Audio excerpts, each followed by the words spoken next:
হযরত আবু হুরায়রা রাদিয়াল্লাহু তাআলা আনহু হতে বর্ণিত, তিনি বলেন, রাসূল সাল্লাল্লাহু আলাইহি সাল্লাম বলেছেন, তোমাদের কেউ এক কাপড়ে পরে এমনভাবে সালাত আদায় না করে যেন তার উভয় কাঁধের কোনো অংশ ও নেই, অর্থাৎ দুই কাঁধের অংশ ঢেকে রাখার জন্য, কমসে কম এক কাঁধ অংশ ঢেকে কাপড়টা ফেসানোর জন্য।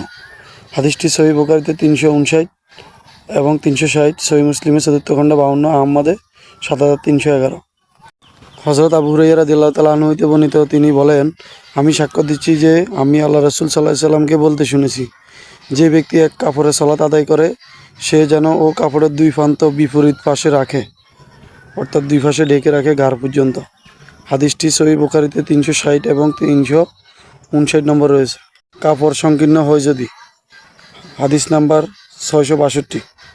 সাহল রাদিয়াল্লাহু তাআলা আনহু হতে বর্ণিত, তিনি বলেন, লোকেরা শিশুদের মতো নিজেদের ও লুঙ্গি কাঁধে বেঁধে সালাত আদায় করতেন, আর মহিলাদের প্রতিও নিদর্শন ছিল যে তারা যেন পুরুষদের ঠিকমতো ও বসে যাওয়ার পূর্বে সেজদা হইতে মাথা না উঠায়। হাদিসটি সহিহ বুখারীতে 814, 1215, সহিহ মুসলিমে 4th খণ্ড 29, আহমদে 15562 নম্বর রয়েছে। শাম্মী জুব্বা পরে সালাত আদায় করা প্রসঙ্গে মুগিরা ইবনে শুবা রাদিয়াল্লাহু তাআলা আনহু হতে বর্ণিত, তিনি বলেন, আমি কোনো এক সফরে নবী সাল্লাল্লাহু আলাইহি সাল্লামের সাথে ছিলাম। তিনি ও এই মুগিরা, বদনাটি নাও। আমি তা নিলাম। তিনি আমার দৃষ্টিতে অগোচরে গিয়ে প্রয়োজন সারলেন। তখন তার শরীরে ছিল শাম্মী জুব্বা।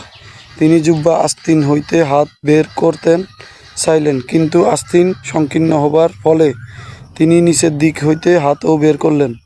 আমি পানি ও ঢেলে দিলাম এবং তিনি সলাতের ন্যায় ওযু করলেন আর তার উভয় ও মুজার উপর মাসে করলেন, পরে ও সলাত আদায় করলেন। হাদিসটি সহিহ বুখারীতে 363 নম্বর রয়েছে। সলাতও তার বাইরে উলঙ্গ হওয়া অপছন্দনীয়। হাদিস নাম্বার 366, সহিহ বুখারী। জাবির ইবনে আব্দুল্লাহ রাদিয়াল্লাহু তাআলা আনহু হতে বর্ণিত, তিনি বলেন, আল্লাহ রাসূল সাল্লাল্লাহু আলাইহি সাল্লাম নবুয়তের পূর্বে কুরাইশদের সাথে কাবা মেরামতের জন্য পাথর তুলে নিচ্ছিলেন। তার পরিধানে ছিল লুঙ্গি।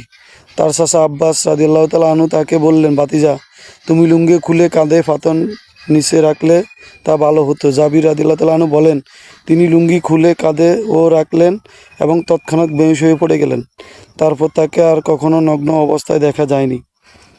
হাদিসটি সহিহ বুখারীতে 366, 1582, 3829, সহিহ মুসলিমে 3য় খণ্ডে 19,